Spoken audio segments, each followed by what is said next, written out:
Stay away from my husband, you uneducated loser. That's what Sophia, a former classmate, sneered at me once. She's a woman who looks down on me for being a middle school grad, boasting about her Harvard degree. What really got under my skin was not just her attitude, but the fact that she was trying to take advantage of my childhood friend, Chuck. For the sake of Chuck, with his straightforward nature, I had to expose her true colors no matter what. I steeled myself for the plan I was about to execute. Understood. I'll pass that on. After parting ways with Sophia, the bride, I waited at the wedding venue for the right moment. All the pieces and information I needed were in place. Having received help from various people to get to this day, I had to make the operation a success. As the groom's speech began, Sophia, the bride, changed color and rushed out of the venue. I followed her, determined to do what needed to be done. My name is Kyle. I'm a middle-aged man, turning 40 this year. Raised in a typical household, I went straight to work for a company after graduating from middle school. I had wanted to attend high school, but due to our financial situation, I had to give it up. This was because my father was deceived by someone and ended up in debt when I was in 8th grade. To repay that money, both my mother and I had to work. There was a time when my father was distressed, my mother was worn out, and our home environment was at its worst, but somehow we managed to get through it. Our family didn't fall apart, perhaps due to various strokes of luck that allowed us to repay the debt within a few years. One reason was selling a historical painting found in my grandfather's storehouse, which brought in a significant sum. But another piece of luck was having a childhood friend like Chuck. Thanks to Chuck pleading with his father, Michael, I was able to work for a slightly better paying company than a typical business. Chuck was a middle school student just like me at the time, but his father owned a large corporation, which is why I was helped by them. It was sad to have to work right after middle school, but these strokes of luck allowed me to get back on my feet. Chuck has been a great help to me, and we've had a long relationship since we were kids. He's a friend I wish all the happiness in the world. To me, Chuck is not just a friend but also a junior colleague. This is because he went on to Harvard after high school, and then he chose to join a company where I work. I once asked him if he felt any discomfort about the hierarchy among peers, to which he replied, "You're a good guy, man. You wouldn't unfairly bully a junior, right?" Chuck trusted me without any doubt, saying that. When I heard those words, my heart warmed. This must be what a true friendship is all about. He continued, "Besides, I won't work at my dad's company. If I did, everyone there would go easy on me because they know me, and there'd be no tension in the work, right?" Chuck's father runs a pretty large enterprise, but Chuck was clear about not wanting to work there. He was doted on by his parents and everyone around him growing up. But he didn't approve of it, so he chose to work at my company to change his environment, even though it would have been easier to stay at his father's company. Because of this, Chuck faced many failures in the beginning due to being in an unfamiliar environment. However, he learned quickly, absorbing everything he was taught and growing rapidly. Now, he's even more competent than me, his senior. I admire such a friend and respect him deeply. So, I was looking forward to continuing to work hard together, but it seems like there's some trouble brewing for him. Just before lunch break, while I was doing office work at the office, Chuck approached me. With his thoughts clearly written on his face, he let out a sigh, looking quite melancholic. Since Chuck works in the same office as I do, we often chat during work hours. He's a serious guy, so it's usually about work, but today seems different. Chuck, cautious of others' eyes, started talking to me. "Can we talk about something during lunch? Is that okay? What's up? Is there a problem? It's not about work, but about my personal life, you know, that matter." Hearing his hesitant words, I had a hunch. He must be troubled about his fiancée. He has a fiancée, with their wedding just around the corner, but her behavior has been somewhat concerning. She's been reckless with money and has had a wild love life. Recently, she even tried to borrow a substantial amount of money from Chuck, claiming she was broke. Chuck refused, but she's been pressing him for it ever since. For you to bring up personal matters during work, it must be serious. Well, we had a bit of an argument when we met yesterday. Chuck, usually straightforward, speaks his mind without beating around the bush. It's unlike him to be this troubled. He must be facing a significant dilemma. Resigned, I braced myself and focused on the documents on my desk. I'll rush through my work, so let's meet at our usual spot during lunch. Even if I don't finish, I can always do it later. With a resolve to solve my dear childhood friend's problem, I got down to my paperwork. Lunch break was approaching, and it was doubtful I could finish everything, but whatever remained could be deferred. Fortunately, I had just cleared the most urgent tasks. Thanks, man. I feel a bit relieved now. See you at lunch. Yeah, see you soon. It must have been about half a year ago when I heard Chuck was engaged. I was surprised that he, who had never been involved with women, had found someone. Perhaps due to his playful and mischievous nature or his older-looking appearance, Chuck had never been in a relationship before. Although he seemed to have a desire to marry, no woman seemed to see him as a potential partner. Such things depend on fate. Neither I nor Chick's other friends, all decent people, ever thought he lacked appeal to women. So when he, who used to quip, "Imagine staying single for life," found himself a fiancée, I was as thrilled as if the good news were my own. I told him, "Don't ever let go of her hand," encouraging him. I was thrilled at the thought of my precious childhood friend getting married, having children, and building a happy family. But when I heard the name of Chuck's fiancée, Sophia, I became worried for him. Sophia and I were classmates in middle school, and she was not someone I'd recommend as a marriage partner. Back in middle school, Sophia was known for her extravagant spending, quickly burning through her allowance and gambling with friends. In high school, she dated multiple men, causing trouble. That's why I was concerned Chuck might end up in a bad situation. I hope my worries were unfounded, but the situation seemed grim. Chick's expression when we talked about Sophia earlier was particularly gloomy. What came to mind was an incident that happened a few months ago. It was on a day off. 3 months after learning about Chick's engagement, I was on a train to go shopping. As I was about to go buy some hobby model kits, I noticed Sophia on the train. It was probably easy to spot her since there were fewer people around during the daytime on a weekday.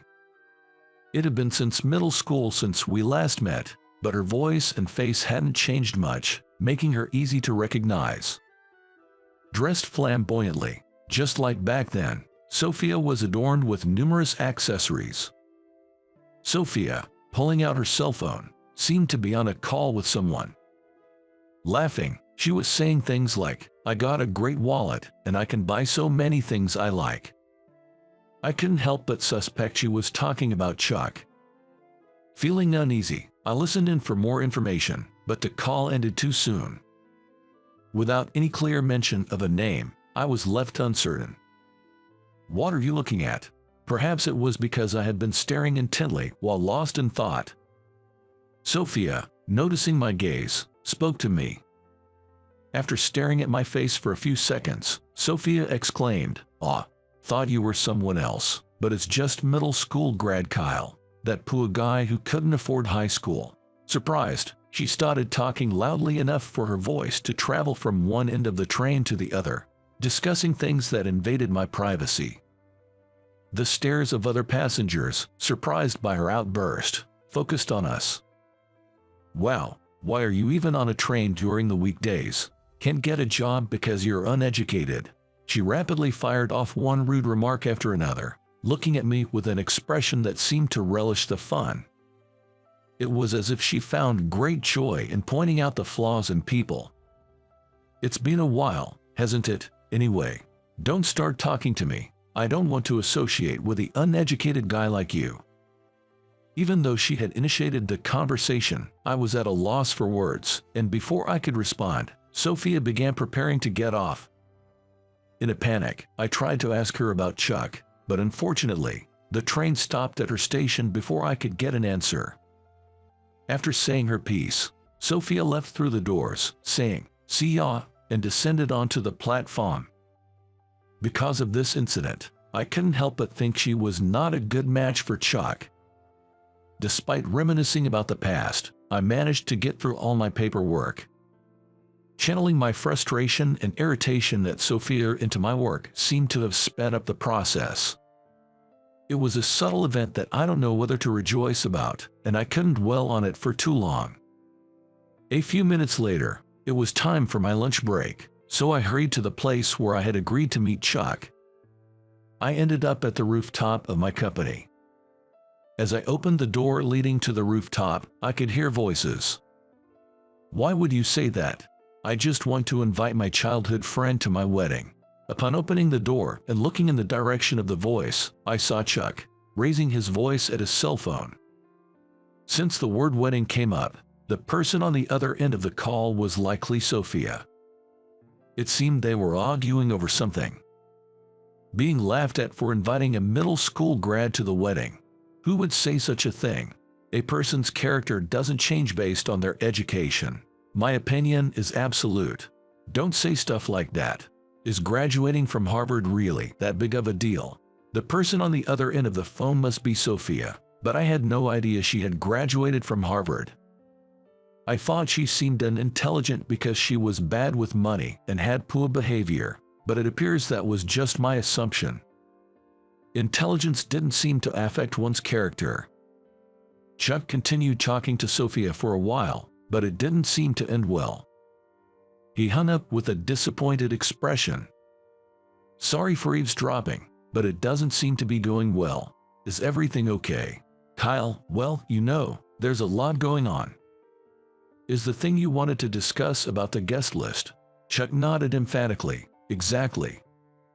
I thought if you and Sophia could talk directly, any misunderstandings might be cleared up. She won't listen, and keeps saying no because he's just a lowly middle school grad. So that's what it was. We've known each other for a long time, and I want you to celebrate my big day." Chuck looked down and murmured, "Do I lack judgment? I thought she was a good person when we first met." Chuck, unable to bear the sight of my downtrodden childhood friend, I looked away. Maybe I shouldn't be getting married. It didn't seem this way when we started dating, but lately, our differences in values have become more apparent. Taking a deep breath, I made a decision. My dear childhood friend was in trouble. I would do whatever I could to help. "Got it, I'll look into it," about her. My childhood friend Chuck has a wide network of connections. This is largely due to his father, Michael, who is well connected in various circles. Chuck, as a child, used to accompany Michael to social parties. It seems he was entertained by the adults there, which allowed him to meet a variety of people. Thanks to my association with Chuck, who has such connections, my own network has naturally expanded, which comes in handy at times like this. I'm thinking of leveraging that network right away. I began to consider various people I could turn to, including detectives and police officers. Since it would be difficult for Chuck to suspect someone, I need to be the one to take firm action. I resolved to expose Sophia's true nature and keep her away from my childhood friend. After reaching out to various contacts, I uncovered some truths about Sophia. Though expected, the revelations were quite shocking. I was about to share this information with Chuck, but he had come down with a fever. It seems he had been under a lot of mental stress lately, which likely led to his condition worsening. When I visited him, he seemed too ill to even speak, so I couldn't bring up Sophia's matters. I didn't want to add to his stress and potentially worsen his illness. So I decided to talk to his parents instead. After explaining the situation to Michael and his wife, I had planned to eventually tell Chuck, but the wedding day arrived while he was still recuperating. Chuck seemed to have recovered just in time for the day, but I was a bit worried he was pushing himself too hard. I wanted to meet him before the wedding, but my busy work schedule prevented that. Upon arriving at the venue on the wedding day, I was fortunately guided by the staff, who said, "You must be Kyle. The venue is this way." It seems Chick's parents had arranged for my entry. Inside, there were over 500 guests. While I'm not sure about Sophia's acquaintances, it's not surprising that Chuck, with his extensive network, would have that many guests. But thinking about him being the center of attention in front of 500 people made me nervous too. I made sure to look for certain people who absolutely had to be there. After discussing with Chick's parents, we had secretly added about 10 more people to the guest list without Sophia knowing. The plan seemed to be going smoothly, and I felt relieved. As I was waiting for the ceremony to start, a staff member called me aside. Wondering what it was about, I was unexpectedly taken to the bride's dressing room. There, I was greeted by Sophia, dressed in her wedding gown. "Chuck had been saying he wanted to invite you, so I had the staff look for you, not really expecting you to come, but here you are." "Well, it's fine. I'm in a good mood today, so I'll let it slide." "Do I need your permission to celebrate my childhood friend?" "Listen, people need to follow those who are more knowledgeable and smart. That's how the world works." Sophia's condescending attitude hadn't changed since the last time we met. "You can celebrate all you want, but don't get any more involved with us. It would be embarrassing to be seen with someone like you." She continued in a mocking tone. "A couple from prestigious backgrounds and a middle school graduate just don't match, do they? Stay away from my husband. You should know your place." I had hoped that if she truly loved Chuck, she might reconsider her words and actions after my warning, but it seems that's not the case. She doesn't love Chuck. She must have approached him for her own gain. This means I can proceed with the plan without any reservations. "Understood. I'll convey that message." "What do you mean?" "I'll tell Chuck that I will stay away from him from now on." "Oh, how surprisingly understanding of you." That's why my tone might have sounded a bit brighter. Sophia looked slightly puzzled but didn't press the matter further. After a few seconds, she waved me off with an annoyed gesture, saying, "I'm busy, please leave." Her confidence is only for now. Back at the venue, I informed Michael and his wife about the conversation. They looked disappointed, but time waits for no one. As the scheduled start time arrived, the wedding ceremony began as planned. The bride and groom made their entrance, and the staff efficiently moved the ceremony along. Thanks to the skilled staff, the event proceeded smoothly without any issues. Amidst all this, Chuck, the groom, began his speech.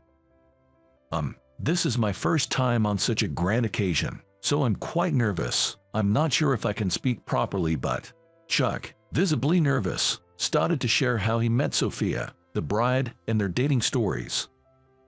Soon after, a murmur started spreading through a corner of the venue. Has he been unaware of her true nature? Sophia, are you planning to use him as well? Sophia, noticing the murmur, began to panic. It seemed that only then did she realize the presence of guests who weren't supposed to be invited. There were about 10 unexpected guests. All of them were individuals who had been negatively affected by Sophia. They had either been saddled with debt or had money extorted from them while dating her. They had willingly cooperated to unveil Sophia's true colors for this occasion. Sophia, grimacing at the insults thrown her way, looked desperately at Chuck for help. But Chuck, at a loss for words, just paused his speech and observed Sophia's reaction. Then, as a final blow, a recorded voice started playing throughout the venue. It was one piece of evidence gathered by the detective, All men are just a wallet to me. Just pretend to love them and use them however you want." This voice clip echoed throughout the venue for a few minutes. Eventually, Sophia, unable to bear the atmosphere, fled the wedding hall. Afterwards, a few people left the venue to search for Sophia. Feeling responsible for devising the plan, I also went out to look for her. Sophia, found crouching on a deserted road, was being confronted by the guests. "While you claimed to love me, you were only ever thinking about money. It was the same this time, wasn't it? You said friends should help each other, so pay back the debt you saddled me with." Initially, Sophia looked pale and frightened, but eventually, she defiantly retorted, "It's your responsibility for being deceived." I didn't want to exchange words with such a selfish person, but someone needed to take charge of the situation. I stepped forward. "I have discussed this with everyone here beforehand. If you don't want this to become a police matter, please apologize for all the trouble you've caused so far." I continued, making sure Sophia couldn't escape. "Everyone has agreed to forgive you if you promise to return all the money you swindled and pay off the debts you forced onto others." Of course, I hadn't had a chance to discuss this with Chuck, so that's a separate issue. "So you had a hand in this too, a middle school graduate, no less. Who is being cornered by this middle school grad, may I ask?" Sophia, biting her lip and glaring at me, reluctantly agreed to the terms after seeing the crowd around her. Though there was a chance she might renege on her promise, Sophia has kept it so far. Apparently, she didn't want to become a criminal. She has been living a modest life since then, without any support. According to the detective, she's been living in a shabby apartment, and her attempts at redemption don't seem to be going well. She appears to be living a gaunt life amidst her work-filled days. On the other hand, to save Chuck's face, we made it seem like the wedding disruption was planned. The story goes that Chuck, having realized Sophia's misdeeds, collaborated with his parents and me to hold a fake wedding. We apologized individually to those who attended the wedding unknowingly. I was worried about their reactions, but Chuck's acquaintances were all good people who laughed it off and forgave us. Of course, I also properly apologized to Chuck. It was an unavoidable situation, but I had cornered Sophia without telling him. However, Chuck forgave my apologies. "It was just bad luck. If I hadn't been sick, you would have told me, right? Then there's no need to be angry. Chuck is too good for me." I realized he's an irreplaceable and precious best friend. A few years later, Chuck got married for real. His partner wasn't someone with a difficult personality like Sophia, but rather a genuinely kind-hearted woman. As a couple, they embarked on a new chapter together.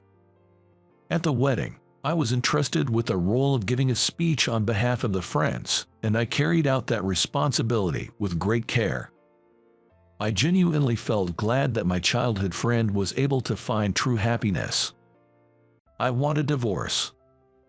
Stunned by these words from my wife, Emily, I was at a loss for words. Emily had said this without giving me any reason at all. "My name is John, and I'm 28 years old. I live with just my wife. I work at an advertising agency. My job is demanding, and I've struggled to find time for Emily. Could that have been the cause?" Emily suddenly brought up divorce. No matter what I asked, Emily adamantly demanded a divorce, and eventually, I had no choice but to give in. To some extent, I felt forced, but I signed the divorce papers and we ended up divorcing. Even after that, I couldn't quite forget about Emily. And no wonder, she was the most beautiful girl on campus when I was in college. Incredibly cute and kind to everyone. Her sleek, neat bob, and the dimples that appeared when she smiled. Emily, always surrounded by guys, seemed unapproachable to me. However, by chance, we ended up in the same seminar and started talking more. We both loved animals, and coincidentally, Our thesis topics were related to marine and terrestrial creatures. We often visited zoos and aquariums together on our days off for research. We successfully completed our theses, collaborating along the way. Upon graduating from college, I mustered all my courage and confessed to Emily. I just wanted to convey my feelings, but to my surprise, Emily said, "I liked you too." It felt like a dream. I had managed to make Emily, the girl everyone admired, my girlfriend. I decided to become a man worthy of her. I diligently worked on my appearance and started working out. At my job, I spared no effort, becoming the most competent among my peers. I could do anything for Emily. Our relationship continued smoothly. Emily was thriving as an interior coordinator. We squeezed in dates amidst our busy schedules. After about 2 years, I started thinking about marriage. We were on a date at Emily's favorite aquarium. As Emily was looking at the fish through the glass, I said, "Can I talk to you for a moment? I have something important to say." When I called Emily, she turned towards me. It was just Emily and me there. All around us, various colorful fish swam gracefully. I pulled out a small box from my pocket and said, "Will you marry me, Emily? I promise to make you happy, no matter what."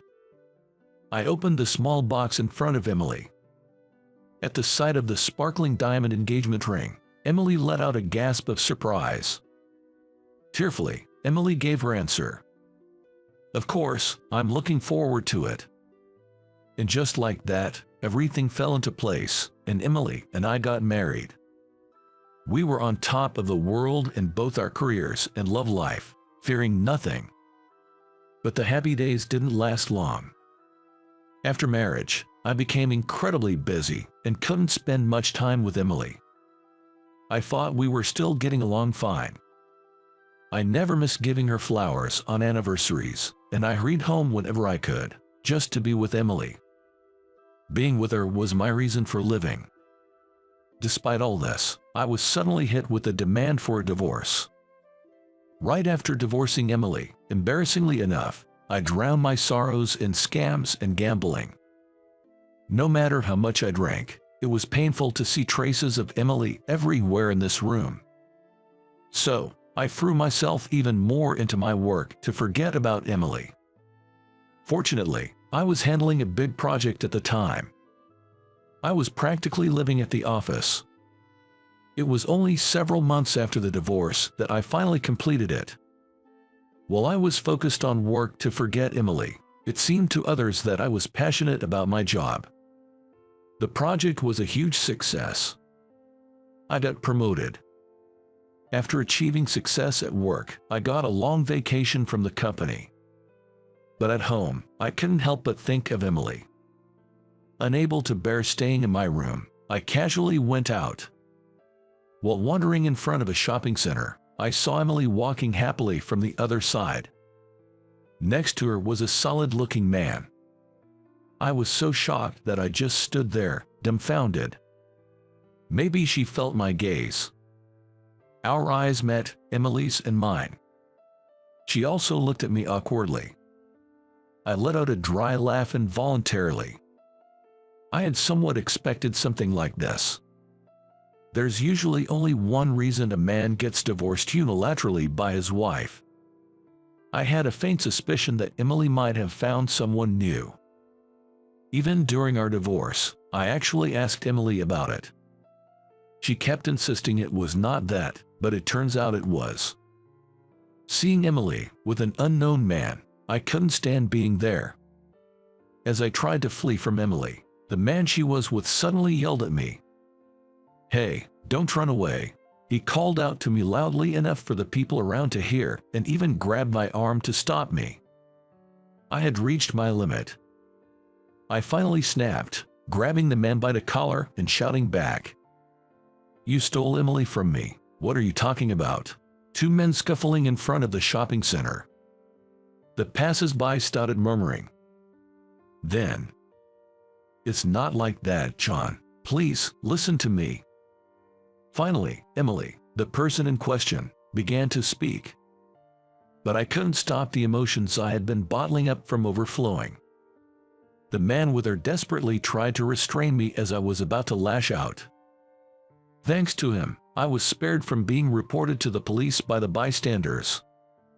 Emily calmly tried to reason with me. She wanted to talk and explain everything. I was taken to a cafe by the man. Luckily, there were no other customers. A convenient setting for our awkward triangular discussion. In the tense atmosphere, Emily quietly began to speak. The truth is, I only have a few months to live. I'm currently staying at a hospice run by this man, Brian. I was so shocked by this sudden revelation that I couldn't find the words. Her lifespan, hospice, Emily. It took about 10 seconds before I could fully grasp the situation, and all I could do was silently listen to Emily's story. Emily spoke calmly. Soon after we married, she received a notification for re-examination during a health checkup for cervical cancer. I was busy with work day after day, and Emily had no pain, so neither of us suspected it was cancer. That's why Emily didn't rush to get the re-examination. A few months later, when Emily finally visited the hospital, the cancer had metastasized beyond her uterus, and the doctors couldn't do anything. Emily was suddenly given a prognosis of her remaining life. After that, Emily struggled terribly with her thoughts. I was a young, promising professional in the prime of my career. We had just married, and sooner or later, we had to think about starting a family. Emily needed to be hospitalized for treatment, which would require a nursing attendant. If she told me about her illness, especially knowing she had a limited time left, I would probably abandon my work to stay with her. Emily, thinking about my life without her, wanted me to focus on my career. So, she decided not to tell me about her illness, not wanting to hinder me. Emily has decided to leave me for good. It seems she intends to play the villain, believing that by doing so, it'll spur me to move on and perhaps even make me feel better, as I'd want to prove her wrong. In fact, she thinks it might even help me cut ties with my lingering attachment to her, allowing me to remarry someone new. Emily's heart-wrenching act of deception. I was completely fooled by it. The man with her was the owner of the hospice where Emily was staying. Brian, the owner, had always opposed Emily's decision to continue lying and was angry that I was being deceived. He apologized repeatedly for yelling at me earlier. But there was one thing Emily hadn't anticipated. That was my continuing love for her. No matter what lies Emily told, I couldn't simply forget her. Hearing all of Emily's story, I didn't feel angry with her. Instead, I fell for her even more. Emily's lies weren't for her own sake. Rather, she was sincerely worried about my future after losing her, even sacrificing our life together. Knowing that Emily was thinking of me until the end, I couldn't stop crying.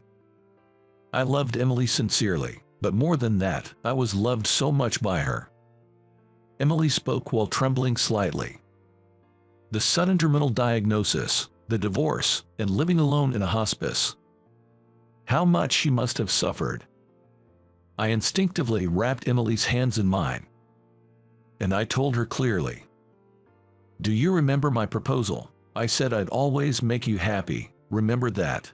As I spoke with a smile, Emily nodded while shedding tears, then asked in a small voice. My time left is very short. Is that okay with you? I said, of course, and took Emily's hand. Pulling the chain of my necklace out from under my polo shirt, I revealed, "Oh, my wedding ring that I gave you when we separated," Emily exclaimed in surprise, and I couldn't help but smile. Yes, it was our matching wedding rings from when we were newlyweds. Even though we were divorced, I always wanted to be with Emily. So I connected the two wedding rings to a chain and wore them close to my skin. I thought wearing them as a necklace would go unnoticed, and while it might seem sentimental, it was my heartfelt expression of love for Emily, I carefully removed the wedding ring from the chain and proposed, "Let's put these rings on each other's fingers again, so we'll never be apart." After suggesting, I slipped the ring onto Emily's slender ring finger. Emily, while crying, did the same to mine. After a long detour, we finally reaffirmed our feelings for each other. Next to us, smiling, Brian, the hospice owner, was crying. Clapping his hands, he said, "I'm so glad, truly glad." Emily was against it, but I decided to take a leave of absence from work for a while. My boss, who had also lost his wife early, understood and agreed to take over my work responsibilities. I brought Emily, with her limited time left, back to our home instead of the hospice. We decided to spend our final moments together. Emily made bento boxes, and we went to various places. We visited a local flower field, a ranch, a zoo, an aquarium, and even the top of the rock.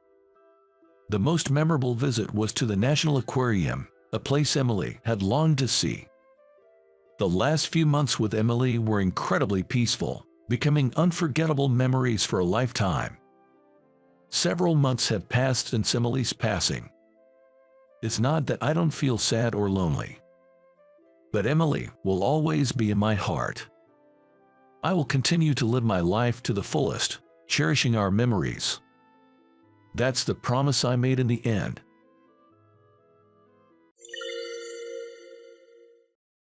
My name is Ken. I'm just an ordinary employee. 15 years ago, I lost my wife, Emily, in an accident. While the grief has gradually faded, there isn't a day that goes by without me thinking of Emily. I loved her so much that when I heard she had died in an accident, it was incredibly hard for me. The thought of Emily, who was always there for me, never appearing before my eyes again, made me feel like my heart was being crushed, and I spent many nights crying. I was definitely at the lowest point in my life at that time. Now, somehow or other, I'm already 45 years old. Friends and family have suggested I remarry, but I'm not keen on the idea and have continued to decline.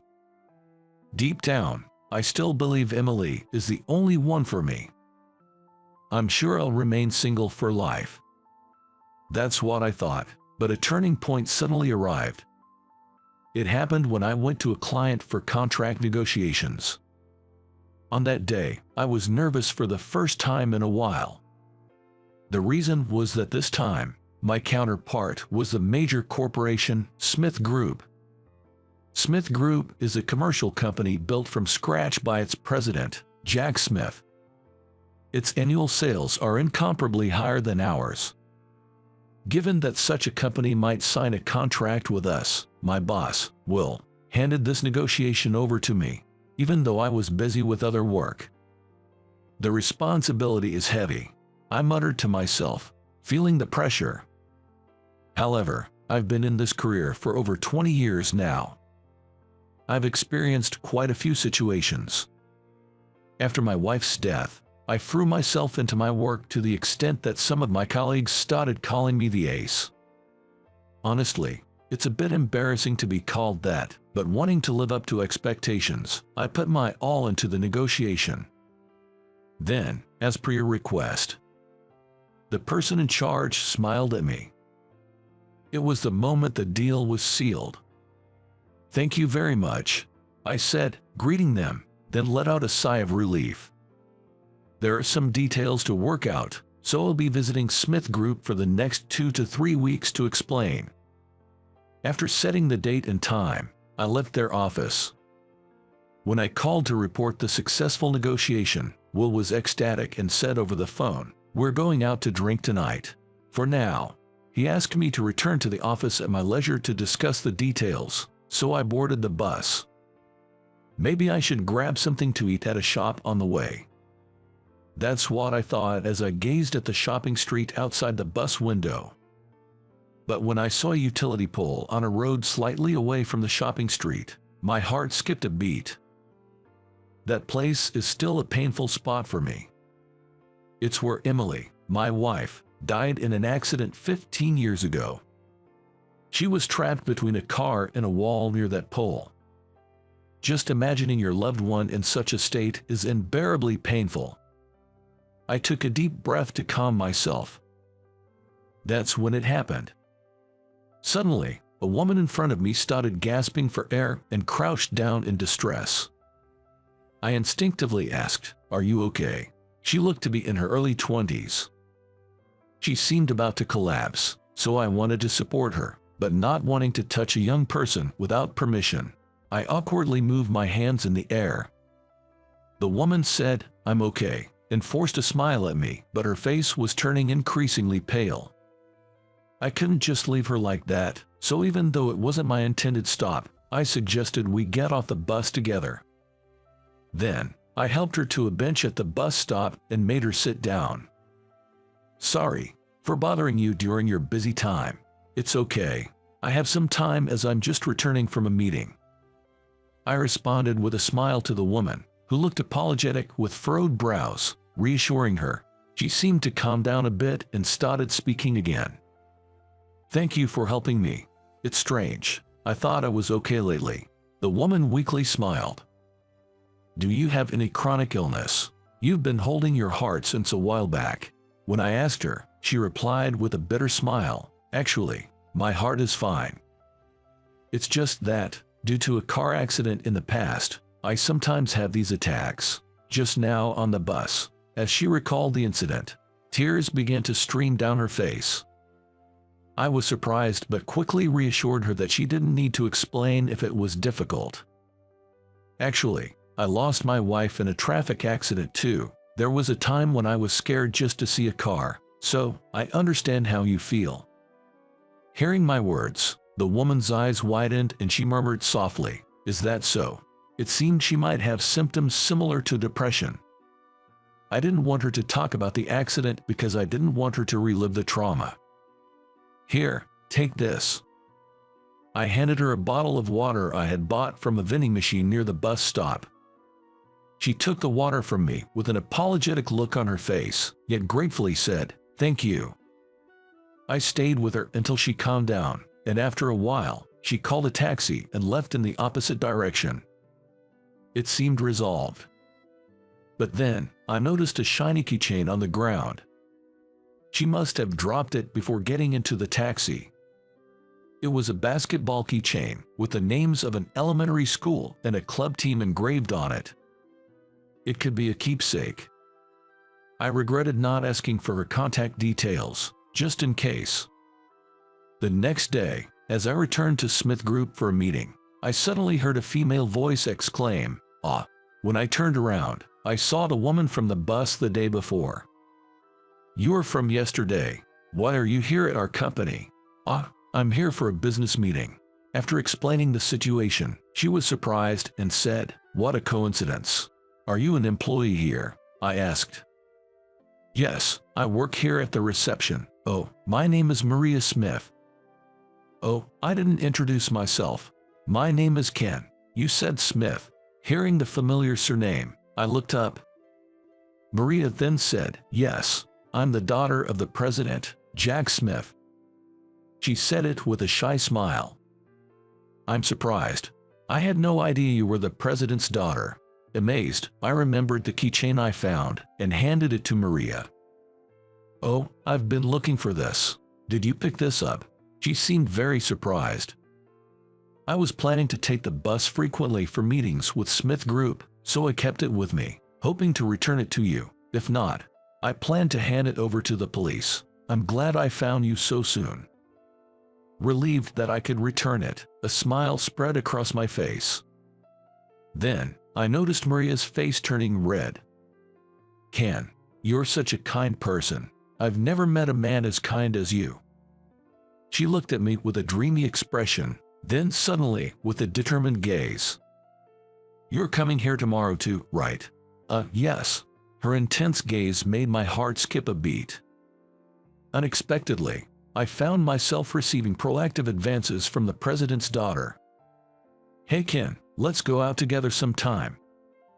Every time Maria saw me, she would come closer, inviting me on a date. A date. But I'm a 45-year-old man. What would people say if I went on a date with a young and beautiful woman like you? What's that? I'm a proper 23-year-old adult. I'm not a student, so you can't reject me like that. I chuckled awkwardly at Maria's devilish smile. I had never met such an assertive woman before. However, I continued to gently decline her invitations for a date. Considering her position as the daughter of the client's president, and the societal perspective on our age difference, which is over 20 years, there were endless barriers between me and Maria, but the biggest reason was the guilt I felt towards my deceased wife. I remembered the words of my proposal to my wife, "I will make you happy." I knew my wife was no longer here, but I thought that dating Maria might make those words I said to my wife seem like a lie. However, the next day, when Maria invited me for a date as usual, and I lightly brushed it off, saying, "No, you should go out with younger guys instead of someone like me," she suddenly started crying. "What's wrong, Maria?" I panicked. "It's just, no matter how hard I try to approach you, you never seem interested." And with that, she burst into tears like a child. I never imagined she was so serious about me. Me, of all people. "Okay, I understand. Let's go out for a meal next time." Then, she asked with a hopeful expression, "Really?" With her eyes moist with tears, she looked at me intently. "Of course, I'm not sure where young people go these days, though," I said hesitantly, and Maria confidently responded, "Leave it to me." Seeing her face change from tears to a bright smile, I couldn't help but laugh at her quickly shifting expressions. And so, we ended up going on a date at a nearby cafe. Maria looked stunning in her casual clothes. She inherited her beauty from her mother, as she said. I thought that the wife of a major company's president would naturally be beautiful. My mother was quite proactive, you know. Maria spoke about her mother. She purposely went to my father's company, catching his eye and initiating conversations. A real panther, my mother is. A panther, huh? I silently thought that Maria definitely inherited that gene. As the date ended, Maria looked up at me with pleading eyes and asked, "Will you meet me again?" Yes. Eventually, I found myself repeatedly going on dates with her, persuaded by her insistence. Me, an old man, is that really okay? Her aggressive demeanor left me confused. Yet, I could sense her seriousness, not just playing around. It was only a matter of time before my feelings started to waver as I faced her straightforwardness. One day, I sat in front of my wife's altar. "What should I do, Emily? I haven't felt this way in a long time. I'm really sorry." I apologized. I was spending more and more time thinking about Maria. Can I really allow myself to fall for Maria? Confused about my feelings and pondering my future, I remembered a conversation I had with my wife. "What would you do if I cheated on you?" she asked with a teasing smile. I was startled, but she quickly added, "It's just hypothetical." This was after a friend of hers divorced due to her husband's infidelity. They were a happy couple, but infidelity ended their relationship. It seemed she was shocked by that harsh reality. So she was curious and asked me. I replied, "I don't even want to think about you cheating." Then, Emily responded with a slightly happy expression, saying, "Is that so?" Then I asked, "What if I cheated on you?" Then, she said, "Of course, I would divorce you," and glared at me in a loud voice. I was taken aback, but then she softened her expression and said, "But if I were to die early, you should find someone else and be happy." I was struck by her words. Remembering such a conversation now seemed so unexpected. But then, looking at my wife's portrait, I wondered, would Emily forgive me? Finally, I made a decision to respond sincerely to Maria's feelings, who cared for me so much. Later, I called Maria and asked her out on a date. She seemed a bit surprised and said, "It's unusual for you to ask me out." I planned to propose a relationship to Maria on that date. However, her response was shocking. "I can no longer meet you, Ken." I was momentarily stunned and asked calmly, "Is something wrong?" But Maria remained silent. "Is there someone else you like? I guess. An old man like me. You're tired of me." As I said that, she yelled at me, "Stop calling yourself an old man." After a while, I could hear her sobbing over the phone. She tearfully appealed to me. "I really like you, Ken. I just can't help it, but I can't. I don't deserve to be with you." I didn't understand what she meant as she continued crying. As Maria was about to hang up, saying goodbye, I urgently said, "Wait, please," trying desperately to stop her. "There's something I have to tell you." As I said this, Maria whispered, "Okay," and then added, "I have something to tell you too." She then suggested, "Can we go on one last date?" Since she insisted, I agreed to follow her to a place she wanted to visit. Days later, Maria led me to a location far from any typical date spot. It was near that shopping street. My heart started to beat uncomfortably fast. Maria, without a smile today. She led the way in silence. Where was she taking me? "Just a little further," she said, without looking back. Maria kept walking without looking at me. "No, it can't be," I murmured to myself repeatedly. Despite my disbelief, Maria continued walking towards that place, to the very spot where my wife had her accident. Then, Maria turned to face me once again. "This is where your previous wife died, right?" "Yes, it is." I had told Maria the details when she asked about my wife's death on our previous date. I remember her being shocked then. 15 years ago, after hearing about the accident, I suspected and checked.